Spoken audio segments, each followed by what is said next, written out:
Let's get started with our linear algebra review. In this video, I want to tell you what are matrices and what are vectors. A matrix is a rectangular array of numbers written between square brackets.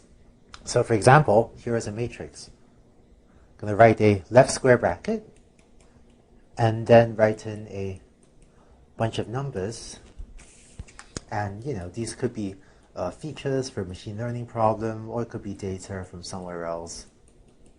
But for example, the specific values don't matter. And then I'm going to close it with another right bracket on the right. And so that's one matrix. And here's another example of a matrix. I'm just write 1, 2, 3, 4, 5, 6. So a matrix is just another way for saying is a 2D or a two-dimensional array.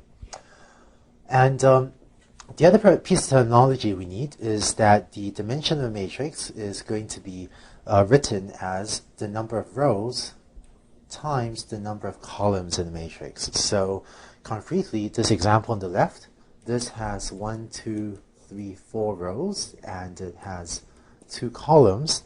And so this example on the left, I'm going to say this is a 4 by 2 matrix, okay? Because it's number of rows by number of columns, so 4 rows, 2 columns.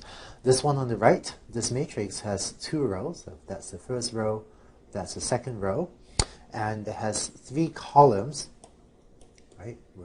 That's the first column, that's the second column, that's the third column. So this second matrix, we say it is a 2 by 3 matrix, or we say that the dimension of this matrix is 2 by 3, and sometimes you also see this written out as, in the case of the left, you see this written out as R4 by 2. Or concretely, what people will sometimes say is that this matrix is an element of the set R4 by 2. So this thing here, this just means a set of all matrices that are of dimension 4 by 2. And this thing on the right, sometimes this is written out as a matrix that's an R2 by 3. So if you ever see, 2 by 3.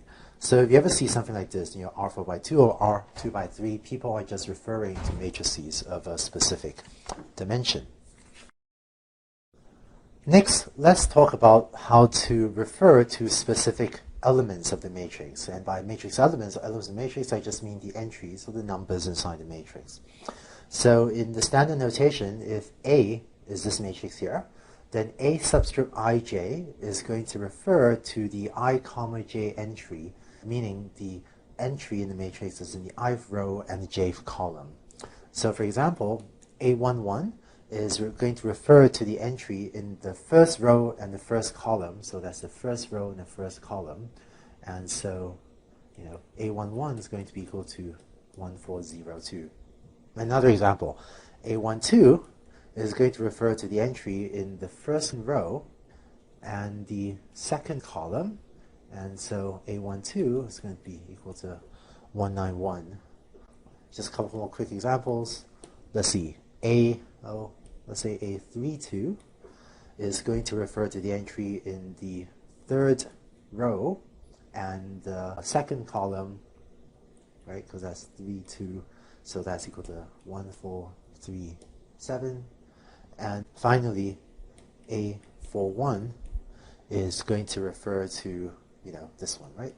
Fourth row, first column is equal to 147.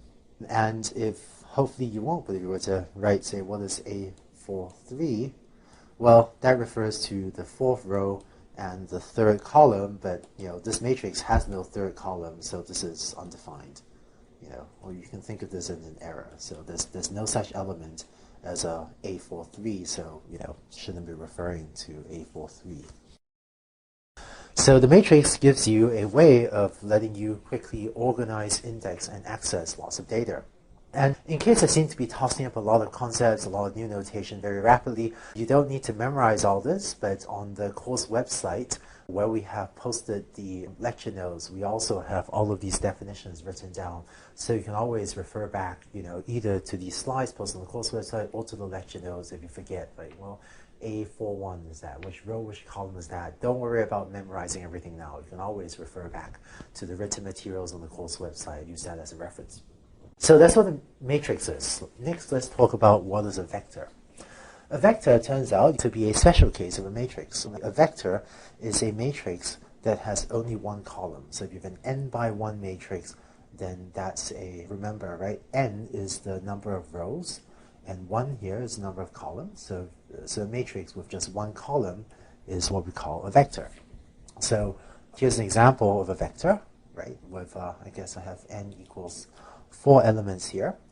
So we also call this thing, another term for this is that this is a 4-dimensional vector. It just means that this is a vector with 4 elements, with 4 numbers in it. And just as earlier for matrices, you saw this notation like R3×2 to refer to 3×2 matrices, right? For this vector, we're going to refer this to this as a vector in the set R4. So this R4, again, just means a set of all 4-dimensional vectors. Next, let's talk about how to refer to elements of the vector. We're going to use the notation yi to refer to the ith element of the vector y. So if y is this vector, y subscript I is the ith element. So y1 is the first element, is equal to 460. Y2 is equal to the second element, right? 232 as the first, as the second. Y3 is equal to 315, and so on. And only y1 through y4 are defined because this is a 4-dimensional vector.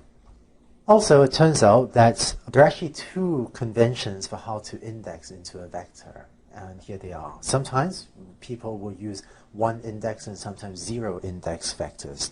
So this example on the left is a 1 index vector where the elements we write as y1, y2, y3, y4. And this example on the right is an example of a 0 index vector where we start the indexing of the elements from 0. So the elements go from y0 up to y3. And this is a little bit like the arrays of some programming languages, right, where the arrays can either be indexed starting from 1, so the first element of an array is sometimes say y1, this is kind of C++ notation, I guess, and sometimes is 0 index, depending on what programming language you use. So it turns out that in most of math, the 1 index version is more common. But for a lot of machine learning applications, 0 index vectors gives us a more convenient notation. So what you should usually do is, unless otherwise specified, you should assume that we're using 1 index vectors. In fact, throughout the rest of these videos on linear algebra review, I will be using 1 index vectors. But just be aware that when we talk about machine learning applications, sometimes I'll explicitly say when we need to use 0 index vectors as well.